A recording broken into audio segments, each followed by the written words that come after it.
What initially looked like a routine roster move for the Detroit Lions is actually revealing something much more interesting once the real contract numbers come into focus. When the news first broke that the team had brought back cornerback Rock Ya-Sin, the early reports framed it as a simple one-year deal worth around $4 million.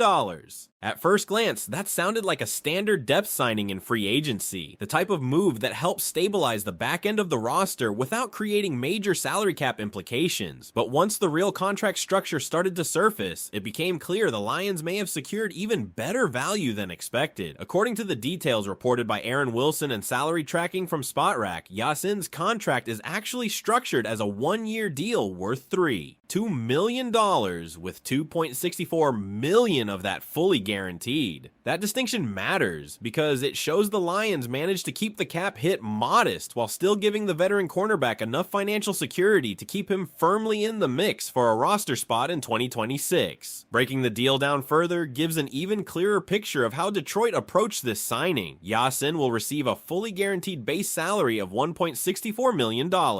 On top of that, the Lions gave him a signing bonus worth $1 million. There are also per-game roster bonuses built into the contract, set at $30,000 per game. Over a full season, those bonuses could total up to $510,000 against the salary cap. In addition, the deal includes a workout bonus worth $50,000. When all of those elements are added together, Ya-Sin's total cap hit for the 2026 season lands at $3.2 million. For a player who proved last year he can step into meaningful snaps when needed, that is a very manageable number for the Lions. And this is where the context from last season becomes important. Rock Ya-Sin wasn't originally expected to carry a heavy workload when he joined the Lions previously. At the time, the cornerback room looked relatively deep heading into training camp, but as the season unfolded, injuries quickly began to thin out that group. Suddenly, the Lions needed someone to step up and handle a bigger role than originally planned. That's exactly where Ya-Sin delivered. Over the course of the season, he appeared in all 17 games and ended up making 6 starts. In those opportunities, he showed the kind of reliability coaches value in a depth defensive back. His coverage held up well, and he also demonstrated a willingness to contribute and run support, something defensive staffs consistently look for from rotational corners. That performance clearly left a positive impression within the organization. Rather than letting him walk in free agency and searching for another depth option, Detroit chose to bring him back on a contract that keeps the financial risk low, but rewards the role he played last season. Another interesting detail in this deal is where it currently ranks among cornerback contracts across the league, with a cap hit of $2 million. Ya-Sin presently sits around 69th among NFL cornerbacks in terms of salary cap impact, and that ranking could drop even further as more contracts around the league become public during free agency. That means the Lions are essentially paying backup level money for a player who already proved he can handle starting duties when injuries hit the secondary. The structure of the contract is also extremely straightforward, which is something Detroit has often preferred in deals for depth players. There's always the possibility the team could have added a void year to spread the signing bonus over multiple seasons. If that had happened, the $1 million signing bonus could be split across 2 years, lowering the 2026 cap hit to around $2.7 million while adding $500,000 of dead cap to the 2027 books. But with a contract this affordable, there may not have been much reason to complicate the structure. The guarantee structure also tells us something important about Ya-Sin's standing heading into the upcoming season, because $2.64 million of the contract is guaranteed. Cutting him before the season would not create meaningful savings. If Detroit were to release him after the workout bonus, but before the season began, the team would only save about $510,000 while absorbing roughly $2.69 million in dead cap. In other words, the financial setup strongly suggests the Lions expect him to remain part of the roster. And then there's the final piece that explains why the deal was originally reported as a $4 million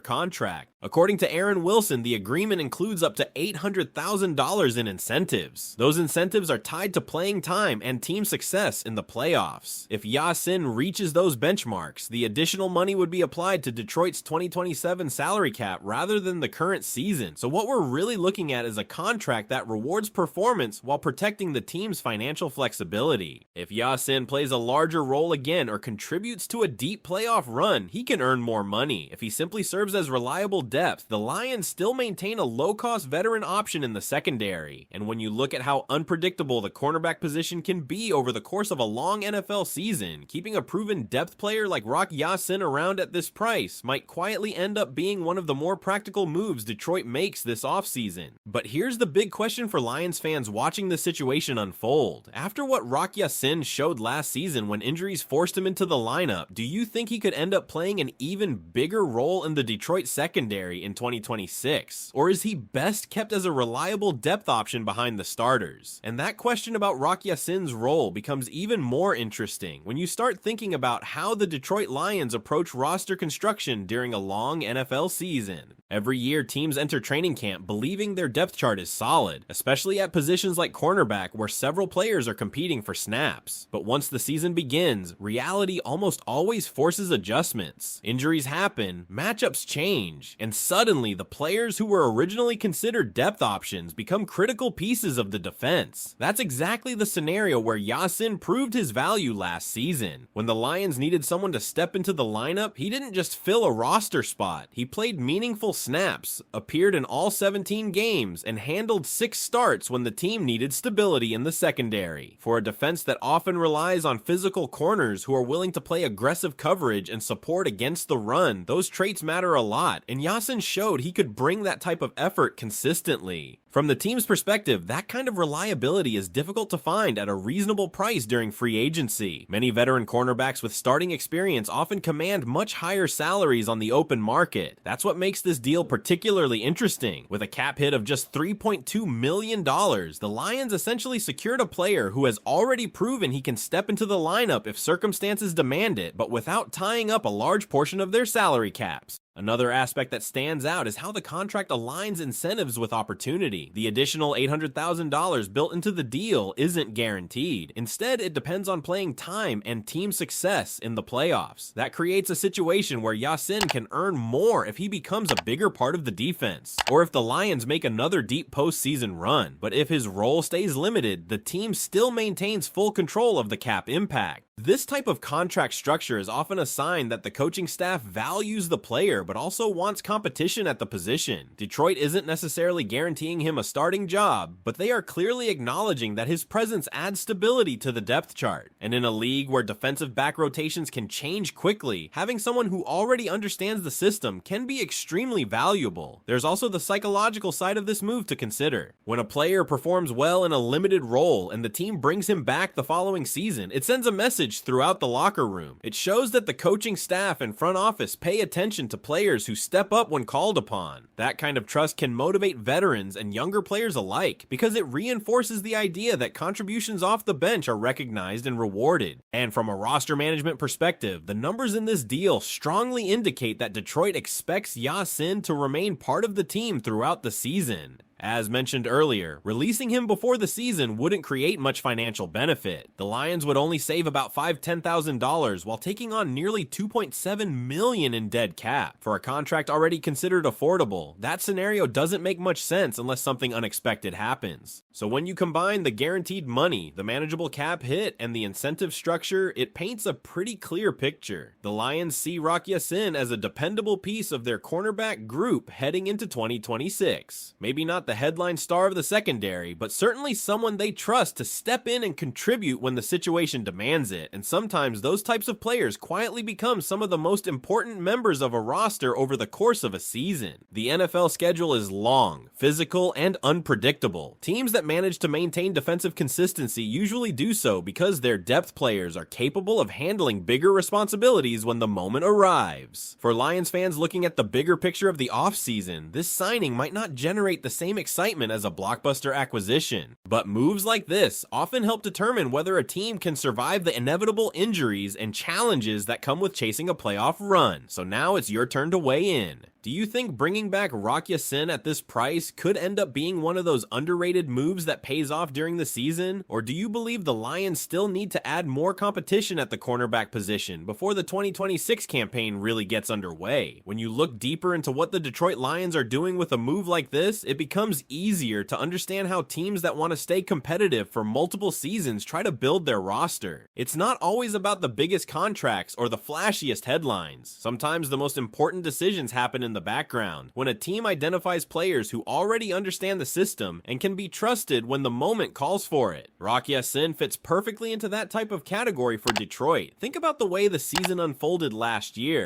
The Lions entered training camp believing they had solid depth at cornerback, but the reality of an NFL season quickly changed that picture. Injuries started to hit the position group, and suddenly the defensive staff needed someone who could step into meaningful snaps without the entire structure of the defense collapsing. That is exactly where Ya-Sin stepped in and delivered. Appearing in all 17 games while making 6 starts is not something that happens by accident. It shows that the coaching staff trusted him enough to put him on the field when the stakes were real, and when he was on the field, he showed the type of traits that defensive coordinators appreciate. His coverage ability held up, but what really stood out was his willingness to contribute in the run game. Cornerbacks who are not afraid to get physical and support against the run often become valuable depth pieces because they allow the defense to maintain its identity even when rotations happen. That kind of consistency may not always show up in highlight clips, but inside a locker room and coaching staff meeting room, it matters a lot. Another important element here is continuity. Every defensive system has its own terminology, communication style, and adjustments that players need to recognize in real time. When a veteran player like Ya-Sin stays with the same team, he already understands the expectations, the playbook, and the adjustments that happen during games. That familiarity can sometimes make the difference between a smooth defensive series and a blown coverage. For a team like Detroit that wants stability on defense, keeping players who already know the system reduces risk. Financially, the contract continues to stand out as a smart piece of roster management. A $3.2 million cap hit for a player who already proved he can start when necessary is considered affordable by NFL standards. With the majority of that money guaranteed, it strongly indicates that the Lions expect him to remain on the roster throughout the season. At the same time, the incentive structure keeps the door open for him to earn more if his role expands or if the team reaches the playoffs again. It's a balanced deal that protects the team while giving the player motivation to perform. This also tells us something about how Detroit views competition within the secondary. Bringing back a player like Ya-Sin doesn't automatically lock him into one specific role. Instead, it strengthens the overall depth chart and ensures that if injuries occur again, the team won't be scrambling to find someone who can handle the pressure of real game action. Over the course of a 17-game season, that type of preparation can be incredibly valuable, and Lions fans know better than anyone how quickly the narrative around a player can change during the year. A cornerback who starts the season as a rotational option can suddenly become a key contributor if circumstances shift. That's why keeping experienced depth often becomes one of the quiet reasons teams manage to survive the ups and downs of a long season. So while this move might not dominate national headlines, inside the organization it likely represents exactly what the Lions were looking for: reliability, familiarity with the system, and a contract structure that keeps the roster flexible. If Ya-Sin ends up seeing the field again for extended stretches,